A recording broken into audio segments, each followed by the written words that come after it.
Welcome back to Mosaic. With me is Dr. David Hollinger. Today we're talking about American Protestantism, and one of the things we want to talk about is the whole missionary experience of our Protestant churches and denominations in the last 50, even really 100 years.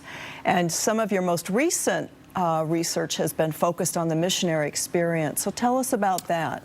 I'm glad you give a chance to talk about that, because the missionary experience was such a big deal for American Protestants in 1910, 1940 even, down through the 1950s. Now there's not as much attention to it, except among the evangelicals, and they still have a robust missionary project abroad. The liberals, the ecumenical Protestants, the mainline Protestants, gradually pulled back from their missionary project and moved more into service activities. But the experience of the two groups abroad turned out to have very deep effects on the whole course of American Protestant history. Because what happens is that the liberal Protestants, generally being a lot better educated than the evangelical Protestants and more liberal theologically, when they go abroad in 1910, 1920, 1925, they are much more responsive to indigenous cultures and to the societies that they encounter abroad.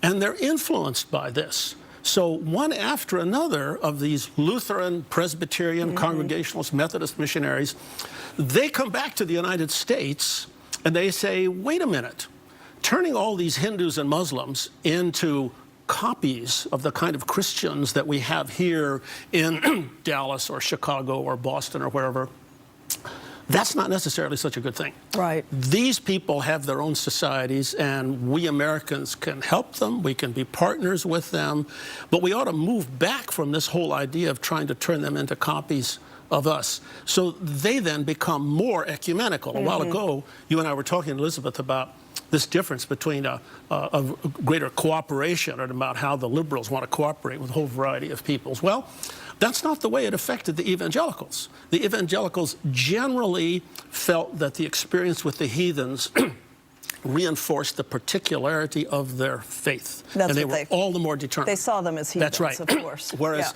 the liberals, who were educated more broadly and were more responsive to what they found in the field, they come back to the United States and they go into their various churches and to their denominational meetings and to their public forums.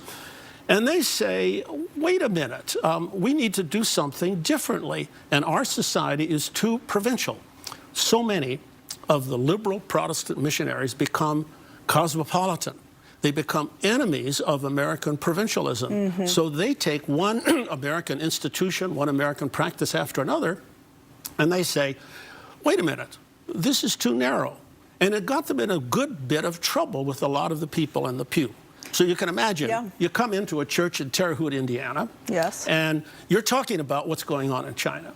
And some pious soul gets up and says, we did not send you to China to come back here to Indiana and tell us how interesting the Chinese are. So there are troubles that the missionaries have to work very hard to educate the people in their faith communities as to what they're going. Now, what happens then, and this is a crucial fact about what happens to liberal Protestantism in the United States, is that the leadership of the ecumenical denominations gets more and more cosmopolitan. They think more and more globally, whereas the people in a lot of their congregations are still thinking locally. They're not thinking globally. That's right. So you have this tension between a cosmopolitan leadership and a more provincial base. Right, because those congregations get very attached to their missionary wherever they are, and they want that work to be done. They do. But the whole then kind of missionary movement begins to critique itself, it sounds like. Well, it does, because one of the complaints that these liberal missionaries have, they come back and they say that we need a whole different approach to foreign peoples. And they get into really serious arguments with the evangelicals. That's why this matter of the two-party system always needs to be kept in mind. These two groups constantly define themselves in relation to one another. So the kind of liberal Protestant missionaries that I'm talking about, they're going to national meetings, writing in the Christian Century and other magazines about their views. The evangelicals hit the ceiling. So their heresy trials, their efforts to throw these people out, Yep. efforts to condemn them. And many of the evangelical organizations that are established in the 1940s and 50s, like Fuller Theological Seminary, Yeah. the magazine Christianity Today, the organization, the National Association of Evangelicals, these are founded partly to contest the liberal ecumenists pulling away from the classic missionary project. Yeah. So you have this constant back and forth, and you have amongst the evangelicals a sort of separate institution building. The other important point that you've mentioned earlier is that these missionaries themselves come back and they start to change the political climate in life. They do. In politics in the U.S. So say a brief word, important word about that. Yeah, this is something else that gets them into a lot of trouble with the evangelicals, because they're very far out on racial equality. If you look, say, at the period before about 1960, relatively few Anglo-Protestants were strongly involved in the African-American civil rights movement. Relatively few Anglo-Protestants. The Anglo-Protestants that were involved as allies of Martin Luther King and people like that were overwhelmingly of missionary background.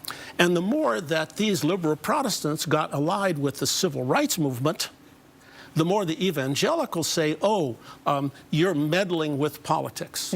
Stick with the gospel. Yes. We need to change people's hearts first. Yes. Billy Graham used to say that. Change people's hearts. And the liberals say, that's not enough. Got to change the laws. That's right. Change the institutions. So that was an example of where American politics was very much affected by the liberal Protestants. And you've talked more about also other areas of American life, foreign service, for example, and other areas. But we're going to have to come back to those influences in just a minute or so. Here on Mosaic. We'll be back.